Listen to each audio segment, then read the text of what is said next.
رب اشرح لی صدری ویسر لی امری واحلل عقدۃ من لسانی یفقہوا قولی۔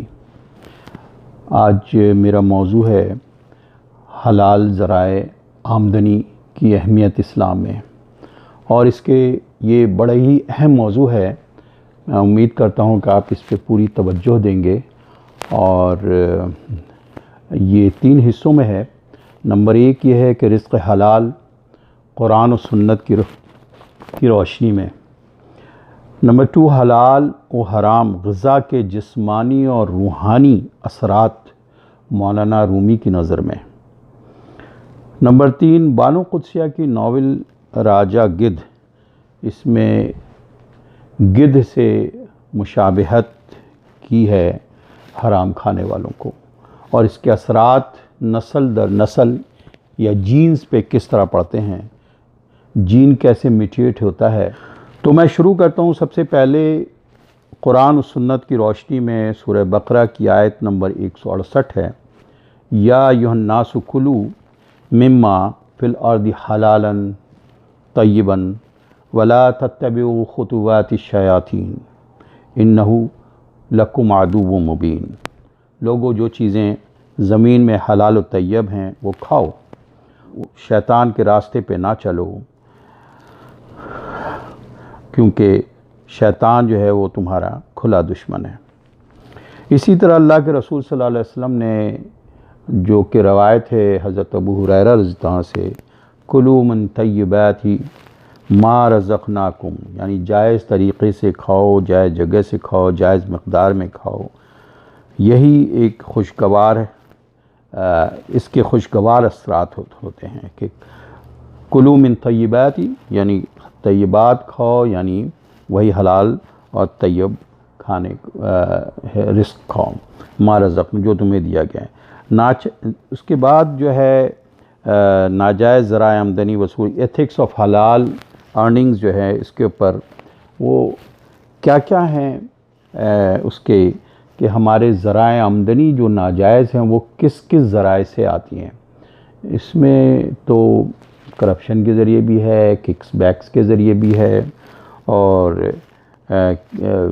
اس کے بعد وراثت میں جو ہیریڈیٹی سے وراثت کا جو قانون ہے اس پہ ہم عمل نہیں کرتے عام طور پر معاشرے میں، اور اکثر ہم حق تلفی کر جاتے ہیں، اور اپنے مال بچوں اور اس کے لیے یا اپنی ذات کے لیے ہم اس میں، تو جس طرح کہ اللہ کے رسول صلی اللہ علیہ وسلم نے ایک مرتبہ ایک یہودی پہلے ایک خاتون تھیں جو کہ صحابیہ تھیں، اور وہ انتقال ہو گیا، تو اس پہ حضور صلی اللہ علیہ وسلم نے یہ پوچھا کہ یہ ان کے کوئی وارث ہیں؟ تو اس پہ کہا کہ ان کے بھائی جو ہیں وہ کوئی یہودی ہیں۔ تو انہوں نے کہا اس سے کیا ہوا، وراثت میں اسی کا حصہ ہے۔ تو اتنی زیادہ سختی ہے کہ اس میں بھی کوئی حق تلفی کسی کے نہ ہو، ورنہ وہ سب کچھ حرام ہو جائے گا۔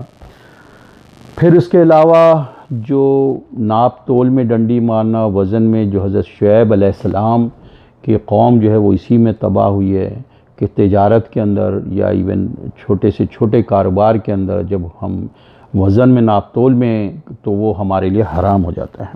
اسی طرح کسی کام کو کروانے کے لیے رشوت کا دینا اور پھر لینا، یہ سارے ذرائع جو ہیں ناجائز ہیں۔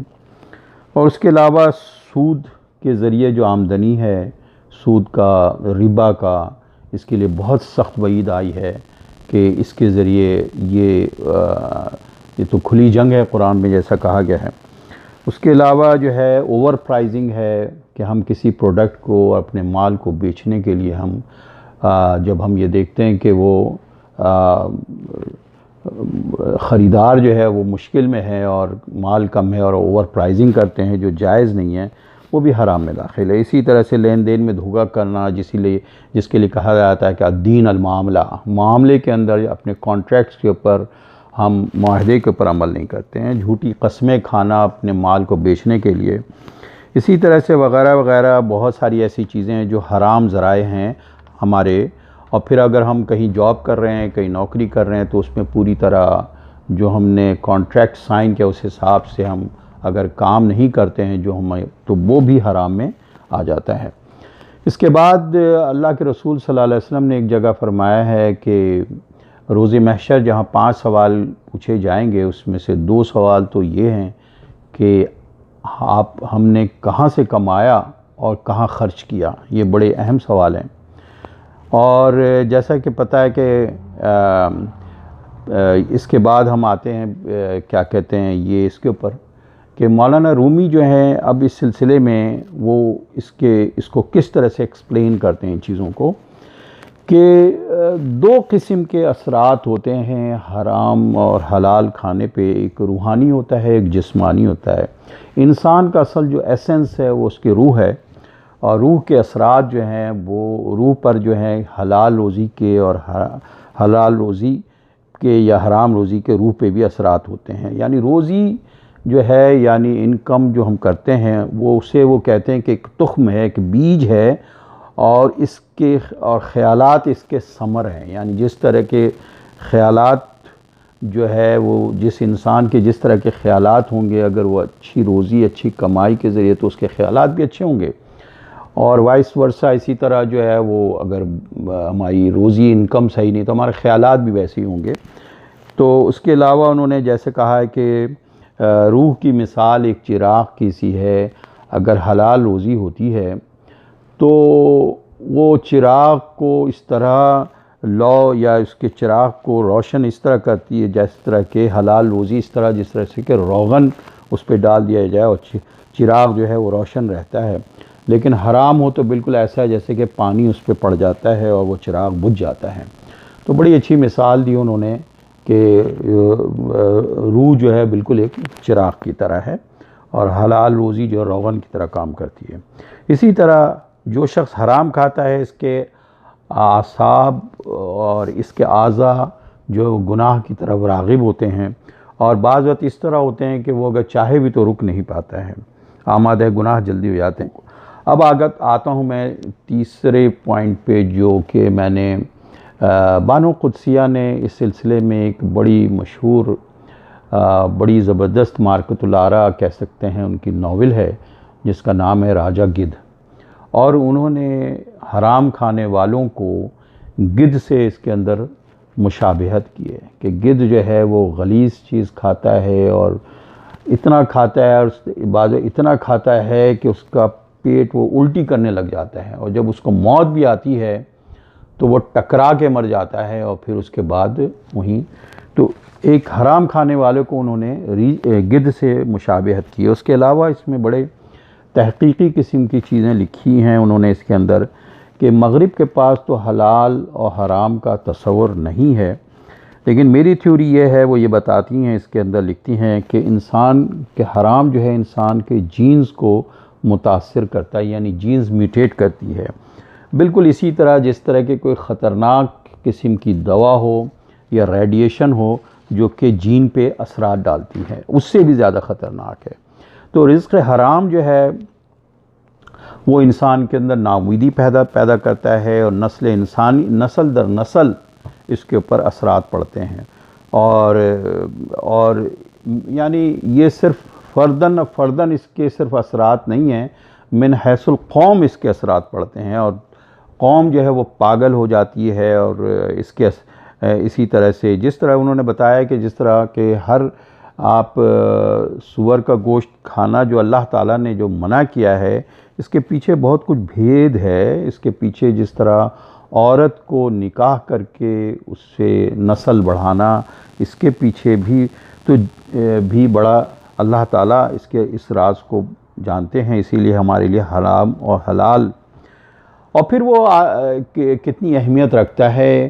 اور پھر اس کے بعد ایک مثال دی جاتی ہے کہ جس طرح سے ایک پانی ہے جس کے اوپر ہم دعا پڑھتے ہیں تو اس کے اثرات، یعنی پانی جو ہے وہ ہماری دعا کو، یعنی پانی میں جو خصوصیت ہے وہ اسٹوریج کر لیتی ہے انفارمیشن کو، اور اس کا اسٹرکچر تبدیل ہو جاتا ہے. تو اسی طرح سے اگر کوئی آٹے کی بوری کے اثرات اور حلال کے اس کے پورے اثرات جسم کے اوپر اسی طرح سے پڑتے ہیں. تو اسی طرح سے رزق حرام جو ہے فردن یعنی نہیں بلکہ پوری قوم دیوانی ہو جاتی ہے. یہ بڑی اچھی کتاب ہے راجہ گدھ کر کے بانو قدسیہ کی. میں کہتا ہوں کہ یہ ہماری نوجوان نسل کو بھی دینا چاہیے پڑھنے کے لیے، کہ اس سے کہ کس طرح سے چاہے وہ مطلب ہے کہ حرام کی طرف جانے سے ہماری نسل کس طرح خراب ہوگی، پھر ہمارے تعلقات اگر حرام ہوں تو ہماری نسلیں آگے اس پہ کیا اثرات پڑیں گے. اس کے علاوہ انہوں نے اس کے اوپر یعنی یہ کہتی ہیں کہ پوری بلڈ کیمسٹری چینج ہو جاتی ہے. اس کے علاوہ یہ ہے کہ میں اس بات کو اپنی بات کو اسی طرح کنکلوڈ کرنا چاہتا ہوں کہ مولانا پاریکھ کر کے ہیں ہندوستان کے بڑے مشہور مفسر قرآن، جو اکثر درس قرآن دیا کرتے تھے. تو ان کا پہلا اور آخری جملہ یہی ہوتا تھا کہ حرام سے بچ جا تو سب سے بڑا عابد ہے. یعنی مقصد ہے کہ آپ اور یہ بتانا چاہتے تھے کہ ہماری دعائیں قبول نہیں ہو سکتی، یہ پری ریکویزٹس ہیں ہم کسی بھی ورشپ کے لیے، عبادت کے لیے، کہ ہمارے جو آمدنی ہے، جو ہمارا رزق ہے، اس کے ذرائع حلال ہیں یا نہیں ہیں. تو یہی وجہ ہے کہ آج ہم کہتے ہیں کہ بہت ساری دعائیں تو ہم یاد کر لیتے ہیں، لیکن ہمیں یہ نہیں پتہ کہ ہمارے گھر میں کس طرح کی آمدنی آ رہی ہے، ہم کس طرح سے ہم اپنے بچوں کو کھلا رہے ہیں اور کون سا رزق ہم ڈال رہے ہیں. تو یہ جو ہے یہ بڑا اہم ہے کہ ہم اس کے اوپر جمے رہیں، اور بجائے اس کے کہ اللہ تعالیٰ سے ہم اس امید پہ رہیں کہ اللہ تعالیٰ حلال رزق کے اندر جو برکت دیتا ہے وہ حرام میں نہیں ہے. اسی لیے ہم اس بات کو استدعا کرتے ہیں کہ ہمارے علماء اکرام جو ہیں، بجائے اس کے کہ مذہبی تعصبات سے بالاتر ہو کر کے وہ اور فقہی جزیات کے بجائے اسلام کے بنیادی اصولوں کی طرف لوگوں کو متوجہ کریں اور اس کا چرچا کریں مسجد میں ہر جگہ، کہ ہم حلال ذرائع آمدنی کی طرف لوگوں کو راغب کریں. تو خیر اس کے بعد میں امید کرتا ہوں کہ آپ اس اہم موضوع کو جس کے اوپر آج میں نے آپ سب کو آگاہ کیا، جس سے آپ اس کو دوسرے لوگوں میں بھی پھیلائیں کہ یہ حلال روزی یا حلال آمدنی جو ہے ہماری، یہ کتنی اہم ہے اس دنیا اور آخرت دونوں میں کامیابی کے لیے. وما علینا الا البلاغ.